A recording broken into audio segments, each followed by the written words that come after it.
J'ai réussi à mettre les génisses sur le chemin. Donc mes barrages sont en place avec le tracto qui bat à l'entrée de la cour. Et puis là-haut les deux barrières. Donc là normalement j'ai mis une sécurité. On va voir si ça va aller. Le stress, bon, faut pas qu'il y ait de VTT.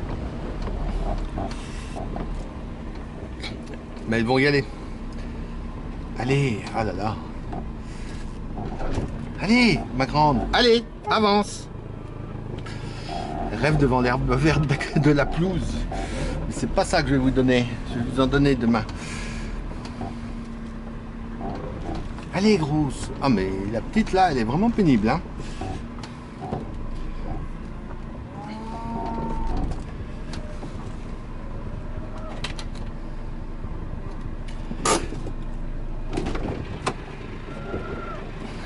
Allez, en bas.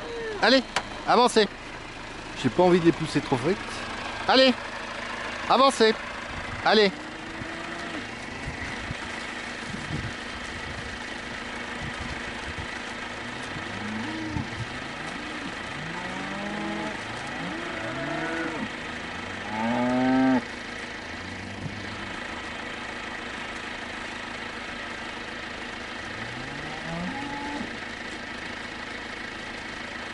Elles vont y aller.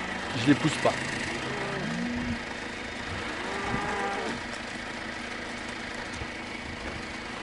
Allez, deux toutes petites, là, elles m'inquiètent un peu. Elles sont très maigres.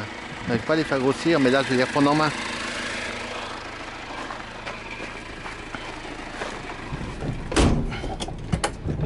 Allez, je suis optimiste. Elles vont directement dans la stabule.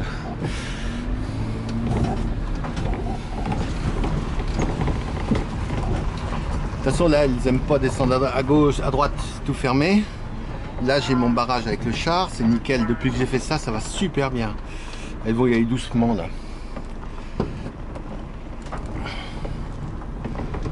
Voilà, c'est nickel, là. Bon, ben, j'appréhendais un peu cette manœuvre parce que c'était la sortie du pré la première fois de l'année. C'est-à-dire que je les avais emmenées en remorque, elles ne savaient pas par où elles étaient rentrées. Et là, elles sont sorties, elles ont faim, en fait, avec la sécheresse. Donc là, elles vont avoir une parcelle de 9 hectares avec un chaume à manger pendant 3 jours. Et puis après, donc je vais faire une double barrière, puis après je vais les relâcher tout à l'heure. Ah, ça y est, je voudrais qu'elles mangent.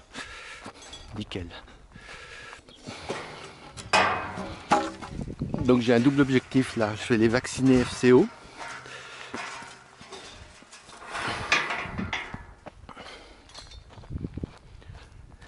Les traiter, les petites au moins, mais elles sont pas sales, je ne pense pas qu'il y ait de soucis de parasites. Ouais, elles mangent, c'est super, dans 3 jours je pourrais vacciner.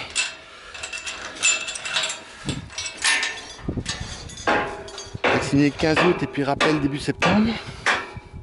Là ils vont avoir 9 hectares de 10 hectares.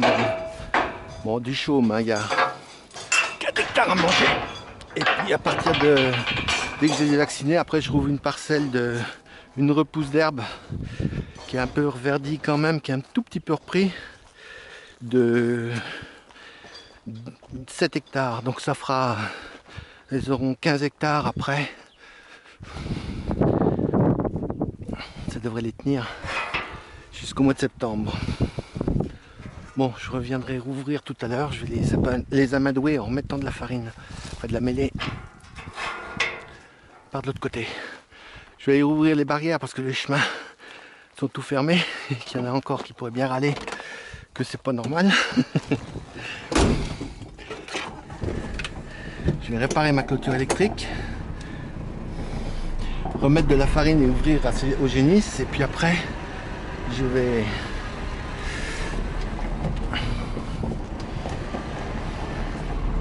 mettre une botte de foin aux vaches en bas et j'aurai fini. Ça devrait être la période de l'année où on a le moins de travail avec les animaux, c'est là où il va y en avoir pas mal parce qu'il faut donner à manger.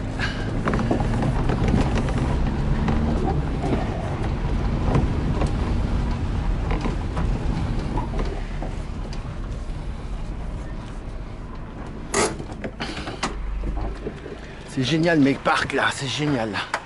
Bon, la barrière là, c'est des vaches l'année dernière qui l'ont démolie. Il faut que je la refasse complètement. C'est dommage parce que ça va bien là.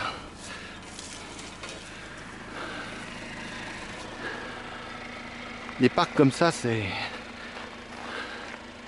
Alors les gens peuvent dire que c'est pas normal que je barre un chemin. Sauf que si je le barre pas, il faut quelqu'un pour barrer. Que ça fait peur aux... Là, les génisses, si elles avaient vu quelqu'un là-bas à la place des barrières, elles auraient eu peur. Tandis que là, elles sont passées, ben, vous avez vu, hein, sans difficulté. Voilà, je rouvre le chemin de la circulation. Ça a été fermé 5 minutes. Comme un passage à niveau. Avec des animaux qui n'ont pas fait de bazar. Tandis que si ça avait été... Si j'avais fait ça autrement, on aurait très bien pu avoir des ennuis. C'est surtout qu'il fallait être... Avant, il fallait être 4 ou 5 pour faire cette manœuvre-là. Là, je la fais tout seul. Et vous avez vu, les animaux, ils ont beaucoup moins. Les génisses, elles n'ont pas peur. Ça devient naturel. Elles sortent à leur rythme, elles avancent à leur rythme. Elles n'ont pas de défense. Quand il faut tourner, elles ne sont pas en train de regarder de travers celui qui est en face. Ça change tout. Donc c'est vrai que des barrières sur un chemin, quand vous en voyez, pensez à l'éleveur. Il ne le fait pas par plaisir. Hein. Mettre pour 300 € de barrière, juste pour fermer comme ça, c'est pour faciliter le travail, c'est pas pour embêter les gens.